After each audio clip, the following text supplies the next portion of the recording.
히브리서 10장 19절에서 25절입니다. 키워드는 적용점 셋, 은혜로 여신 길, 길과 방향입니다. 그러므로 형제들아 우리가 예수의 피를 힘입어 성소에 들어갈 담력을 얻었나니 그 길은 우리를 위하여 휘장 가운데로 열어놓으신 새로운 살 길이요 휘장은 곧 그의 육체니라.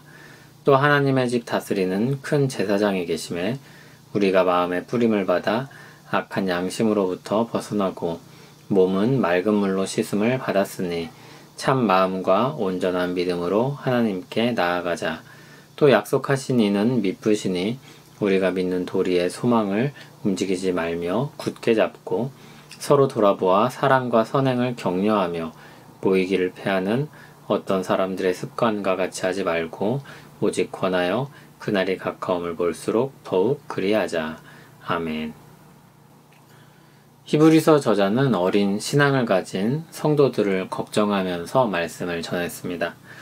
어려운 내용을 알아듣기 어려운 영적인 상태임을 알면서도 말씀의 초보에 머물러 있지 않게 하기 위해서 그리스도에 대한 지식에 대해서 힘써 말했습니다. 그것이 견고한 구원의 토대를 마련하는 것이기 때문입니다. 높은 건물을 짓기 위해 깊이 파고 기초를 세우듯이 그리스도에 대한 풍성한 지식이 확신을 가지고 신앙생활을 할 수 있는 토대가 됩니다. 비바람이 몰아쳐도 견딜 수 있는 힘이 됩니다.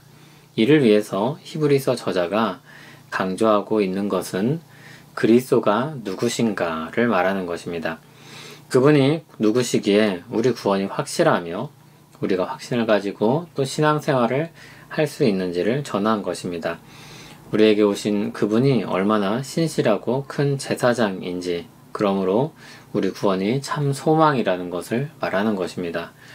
그리고 이제 그리스도에 대해서 알았으니 그러면 우리가 어떻게 살 것인가를 말하기 시작합니다. 19절을 보면 그러므로 라는 말로 시작합니다. 그러므로 그리스도를 아는 지식을 토대로 어떻게 살 것인지에 대한 적용점을 말하는 것입니다. 새 언약의 중보자이신 그리스도가 우리에게 있다는 말씀을 전했습니다. 그 중보자와 함께하는 성도는 그러면 어떻게 살아야 할까요? 형제라 부르는 우리는 예수의 피를 힘입어서 성소에 들어갈 담력을 얻었습니다. 우리를 위해서 휘장 가운데로 열어놓으신 새로운 살 길이 열렸습니다. 그것은 바로 그리스도의 육체라고 하였습니다. 그리스도의 육체를 수단으로 하여서 하나님께 나아가게 하였습니다. 거기서 예수님의 사역은 끝난 것이 아닙니다. 21절을 보면 하나님의 집 다스리는 큰 제사장이 계신다고 했습니다. 그리스도께서 길을 여시고 신자들을 하나님의 집으로 들어오게 하셨습니다. 그리고 그렇게 들어온 신자들을 위해서 예수님이 큰 제사장으로 섬기고 계십니다. 그러므로 22절과 같이 우리가 하나님께 나아갈 수 있게 된 것입니다. 큰 제사장이신 예수님께서 섬기시는 일을 통해서 우리 마음이 악한 양심에서 떠날 수 있습니다. 그리고 몸이 씻음을 받았다고 했는데 많은 사람들은 이것을 세례로 이해합니다. 그렇게 제사장이신 예수님으로 말미암아서 참 마음과 온전한 믿음으로 나아가게 됩니다. 이것이 첫 번째 적용점입니다. 하나님께 나아가자는 것입니다. 23절은 두 번째 적용점을 말합니다. 약속을 주신 예수님은 미쁘신 분입니다. 믿을 만한 분입니다. 믿을 수 있는 분이 약속을 하셨으니 그 약속이 반드시 이루어질 것을 기대합니다. 그래서 주님의 약속이 우리 소망이라고 할 수 있습니다. 23절에서 그 믿는 도리를 굳게 잡으라고 했습니다. 우리 신앙 고백을 굳게 잡는 것입니다. 24절에서 세 번째 적용점이 나옵니다. 서로 돌아보아서 사랑과 선행을 격려하는 것입니다. 격려한다는 이 말은 박차를 가하다 또는 분발시키다는 뜻입니다. 서로 사랑으로 섬기도록 선을 행하도록 힘써 격려하는 것입니다. 그리하여서 믿는 도리를 견고하게 붙들도록 하는 것입니다. 함께 그 복된 길을 가는 것입니다. 25절에서 24절의 권면을 보충합니다. 모이기를 패하지 않아야 합니다. 도리어 서로 권하여 모이기에 힘써야 하는 것입니다. 25절을 보면 히브리서가 기록될 때 모이기를 패하는 사람들이 있었던 것 같습니다. 이제 구원받았으니 편한 대로 살려고 했던 것으로 보입니다.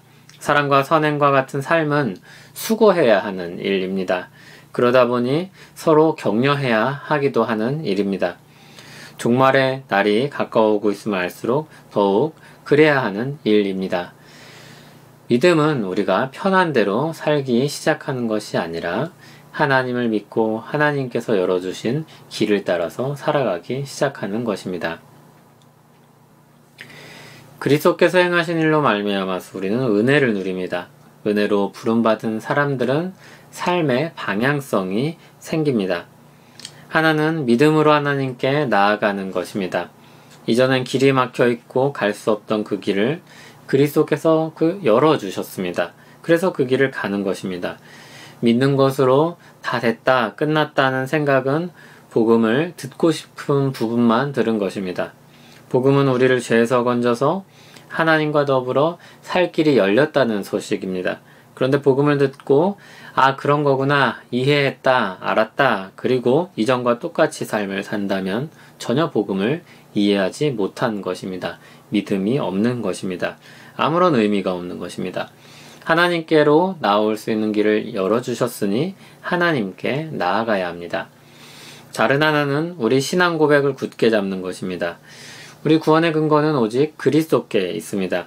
그분이 신실하시기 때문에 그 구원이 우리의 소망이 될 수 있습니다. 이 은혜의 소식을 굳게 잡는 것입니다. 우리가 행한 것이 없지만 그리스도께서 행한 것으로 말미암아서 우리는 구원을 얻었습니다. 그런데 살다 보면 자꾸 그런 은혜가 흐려지고 율법의 방식으로 돌아가려고 합니다. 죄의 관성이란 굉장히 강력한 것입니다. 하나님이 하신 일에 자꾸 내가 무엇을 더하고 한다고 자기 주장을 하고 싶은 것입니다.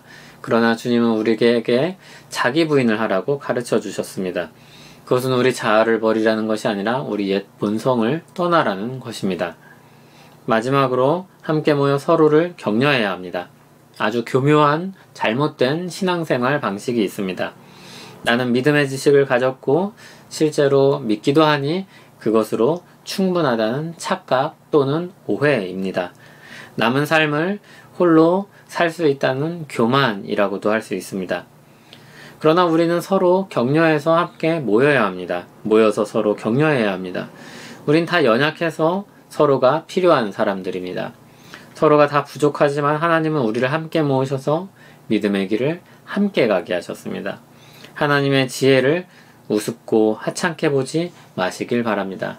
혼자서 갈 수 없는 길입니다. 또는 하나님과 단둘이 간다는 거짓말에도 속지 마십시오. 주님은 많은 사람들을 주님의 백성으로 불러 모으시고 우리 곁에 두셨습니다. 하나님이 왜 교회를 세우셨는지 숙고하시기 바랍니다. 주님이 여신 길이 있습니다. 주님이 가게 하시는 방향이 있습니다. 하나님은 우리 마음대로 가려던 길에서 복음으로 우리를 불러 세우셨습니다. 그 길은 절망이며 죽음이기 때문입니다. 소망과 생명의 길로 우리를 부르셨습니다. 그 길이 열렸다는 것을 안다면 우리는 그 길로 가야 합니다. 그 길이 정말 생명의 길이라는 것을 안다면 우리는 마땅히 그 길로 나아가게 될 것입니다. 그 길만이 하나님께서 열어주신 지혜의 길이라면 마땅히 그것을 우리가 취해서 믿음으로 함께 가야 할 것입니다. 주일입니다. 교회로 우리를 불러 모으신 일은 하나님의 지혜입니다. 하나님이 뜻하신 바입니다. 우린 분명 부족한 사람이라는 것을 하나님께서 잘 아십니다. 그런데 우리를 함께 불러 모아서 함께 가게 하셨습니다. 그 안에 담긴 하나님의 뜻과 보화를 발견하고 그와 같은 것들을 누리는 우리 모두 되기를 소원합니다. 그리스도께서 은혜로 여신 길을 따라 가길 원합니다. 우리는 지혜가 부족하고 우리 마음대로 하고 싶어서 내가 바라는 이상을 지금 얻고자 힘쓰기도 하고 아예 그런 이상이 없으니 현실을 떠나려고도 합니다. 그러나 주께서 우리를 모으신 자리에서 주님의 뜻을 발견하고 그 안에 담긴 복락을 찾으며 함께 주님의 길을 가는 우리 되게 하옵소서. 예수님의 이름으로 기도합니다. 아멘.